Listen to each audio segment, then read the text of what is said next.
ফেনীর সোনাগাজীতে বেড়েছে চুরি ডাকাতি সহ বিভিন্ন অপরাধ। চুরি ডাকাতির ঘটনায় অতিষ্ঠ এলাকাবাসী।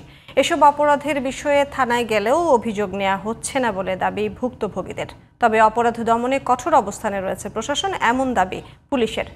ফেনী থেকে জোবায়ের হোসেনের রিপোর্ট, জানাচ্ছেন ফরিদুর রহমান।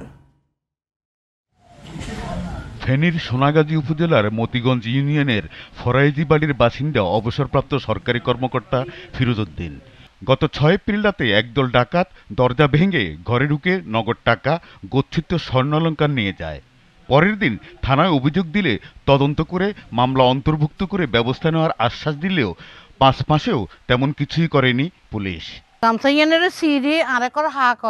তো আমি তো বয়ে হা করছি আর এনতে করি আমার এডে বানছে কার দোকান এনতে বানছে তো কিরি দেখান দেখা শব্দ করলে এটা থানাকে ইনফর্ম করা হয়েছে, থানাতে দরখাস্ত দেওয়া হয়েছে, দরখাস্ত রাখছে কিন্তু দরখাস্ত এন্ট্রি করে নাই। পরের দিন এখানে তদন্ত করছে, এদিন রাত্র আইসে তদন্ত করছে, আর পরের দিন আইসে তদন্ত করছে, আর কোনো খোঁজখবর নাই।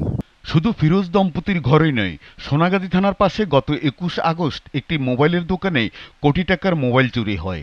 সিসি ক্যামেরায় চোরের ছবি স্পষ্ট হলেও এখনও চোর চক্রটি ধরাছোঁয়ার বাইরে।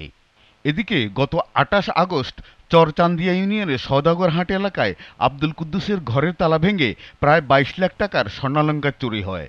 এই ঘটনায় গৃহবধূ কোহিনুর আক্তার থানায় মামলা দিলেও কোনো অগ্রগতি হয়নি। এছাড়া গত 3 সেপ্টেম্বর রাতে বগাদানা ইউনিয়নের আউরালখিল ও আমিরাবাদ ইউনিয়নের মুখোশধারী ডাকাতরা দুটি বাড়িতে হামলা চালিয়ে নগদ অর্থ ও স্বর্ণালংকার লুট করে নিয়ে যায়। এমন চুরি ডাকাতির ঘটনা ঘটছে অহরহ। এমন পরিস্থিতিতে উদ্বিগ্ন ও আতঙ্ক রয়েছেন সাধারণ মানুষ।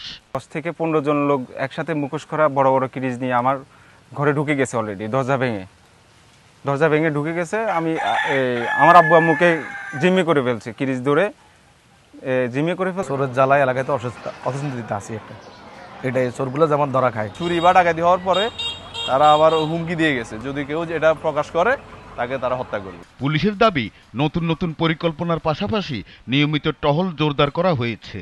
এছাড়া পুলিশের কোনো সদস্য যদি অপরাধে জড়িয়ে পড়েন কিংবা দায়িত্ব অবহেলা করেন, তাদের বিরুদ্ধে বিভাগীয় ব্যবস্থা নেওয়া হবে বলে জানান পুলিশ সুপার। তারা আমাদের নজরে আছে এবং তাদের বিরুদ্ধে আমরা কোনো অপরাধ কোনো কিছু পেলে তাদের বিরুদ্ধে আমরা আইনগত ব্যবস্থা গ্রহণ করব। আর যদি থানার বিষয়ে কোনো অভিযোগ থাকে, যদি কোনো ভুক্তভোগী তাদের অভিযোগ দায়ের করার পরে কোনো মামলা রেকর্ড না হয় কিংবা সেই পর্যায়ে যথাযথ ব্যবস্থা গ্রহণ না করা হয়, সেক্ষেত্রে যদি আমার কাছে কোনো ভুক্তভোগী আসে, আমার নজরে আসলে সেটা আমি যথাযথ ব্যবস্থা গ্রহণ করব। Faridur Rahman, GTV news.